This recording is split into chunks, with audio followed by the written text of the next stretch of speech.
By the way, namaku tidak terlalu penting untuk disebutkan di sini. Hanya saja, seluruh anggota keluargaku memanggilku dengan sebutan Akang. Karena itulah panggilan sayang istriku kepadaku, sehingga seluruh anggota keluarga kemudian mengikuti dengan menyebut Akang.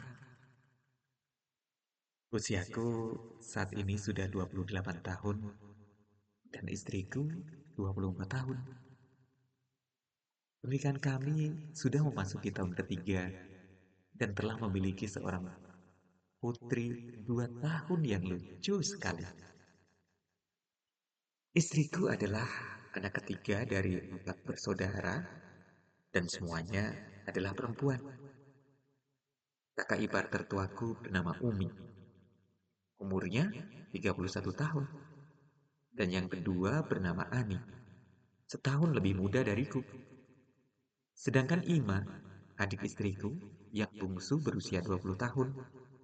Dan beberapa bulan yang lalu melangsungkan pernikahan dengan calon suaminya. Disinilah peristiwa itu bermula. Beberapa bulan yang lalu, adik iparku yang bungsu melangsungkan pernikahan. Berhubung karena ini adalah pernikahan terakhir di keluarga istriku, maka mertuaku berniat menggelar pesta yang cukup besar. Hal ini ku ketahui ketika aku disuruh untuk memesan 2.000 undangan. Seminggu sebelum acara, semua saudara iparku beserta suami telah berkumpul di rumah mertua.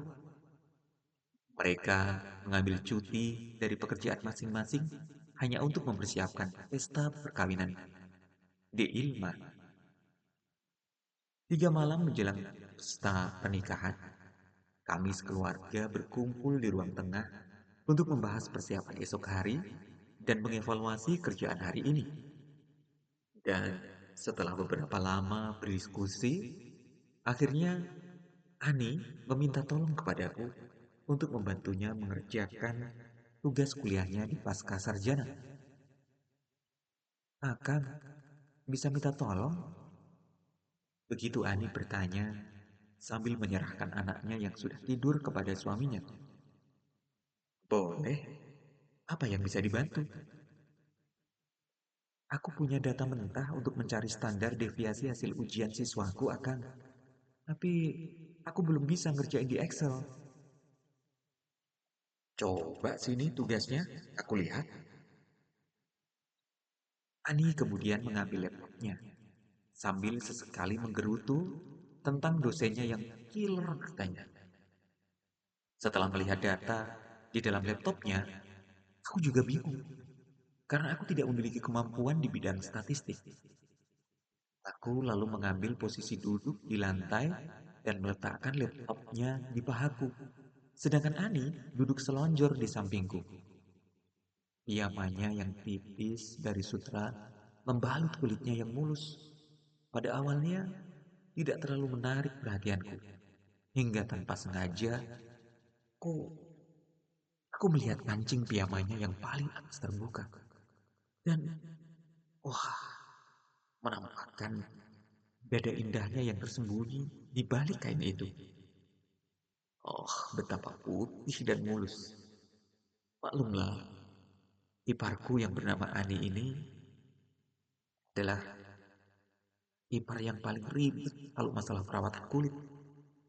Karena malu dan takut ketahuan mengintip, aku pun segera membuang pandanganku ke monitor laptop. Tetapi pikiranku mulai dipenuhi bayang-bayang. Dada putih berhias tahi lalat kecil yang terbungkus BH hitam tadi. Oh, Ani.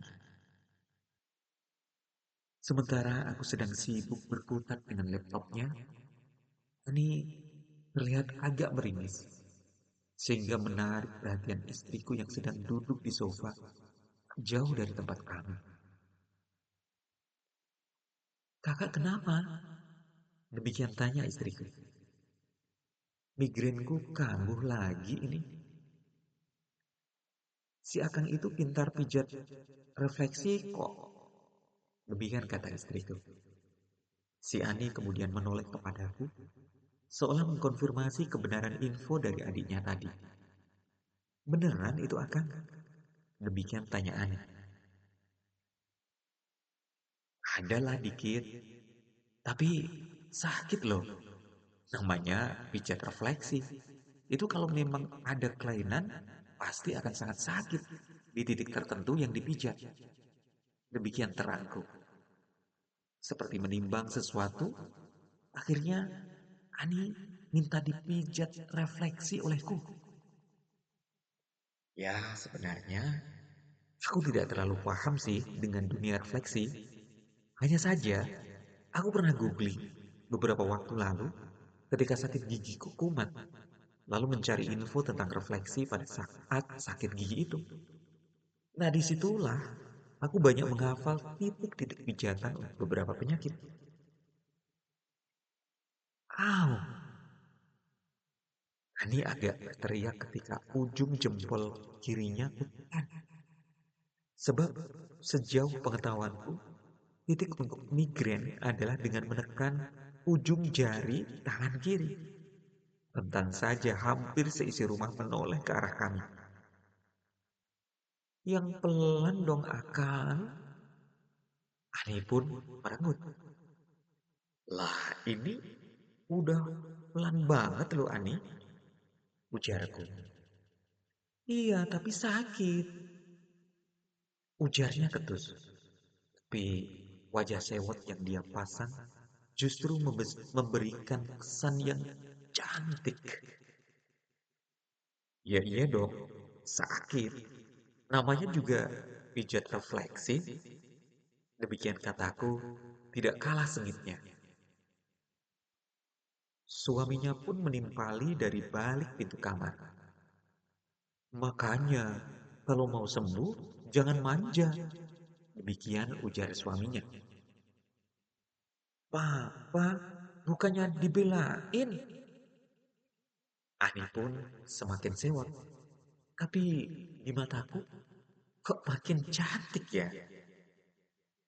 Akang, ada titik di daerah yang lain enggak? Di tangan ini sakit banget nih.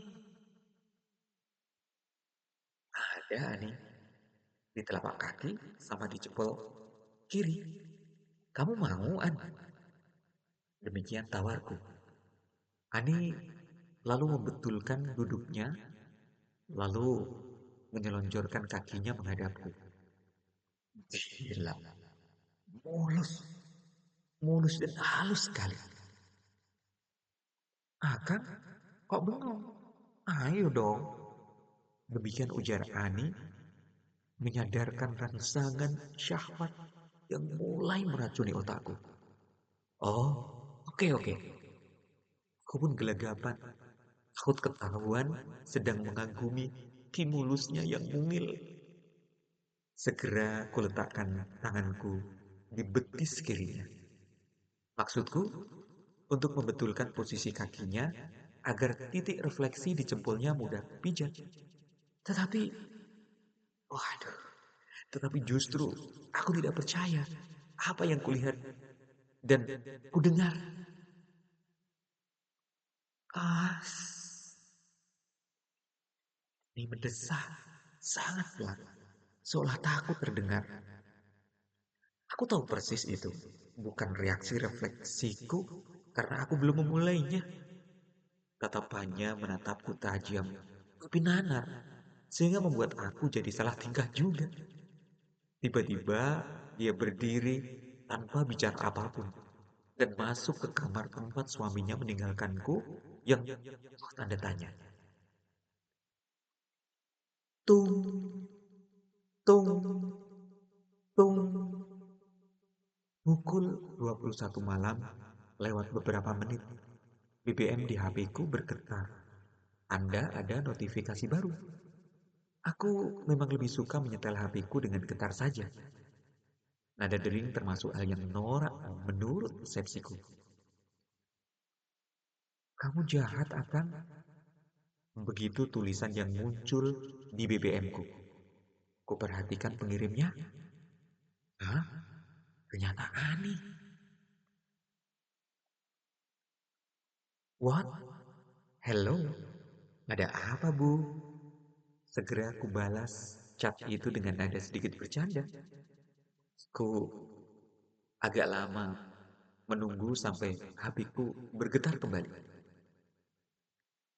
Kang, kamu tadi nyentuh bagian sensitifku loh. Serasa. Masa sih? Setauku, tangan kananku memegang betis kirinya, dan tangan kiriku memegang telapaknya. Aku duduk bersila. Jadi, bagian mana tubuhku yang menyentuhnya? Lebih baik, ku diamkan BBM itu tanpa aku balas. Kuperhatikan, ternyata hampir semua orang telah tidur di rumah ini, termasuk istri dan anakku di kamar depan. Aku yang memang tidak terbiasa tidur bila bukan di rumahku, segera beranjak untuk pulang ke rumah yang jaraknya sekitar 500 meter dari rumah mertua. Baru saja aku menghidupkan motor metikku, tiba-tiba ini muncul di pintu. Makan? Mau kemana?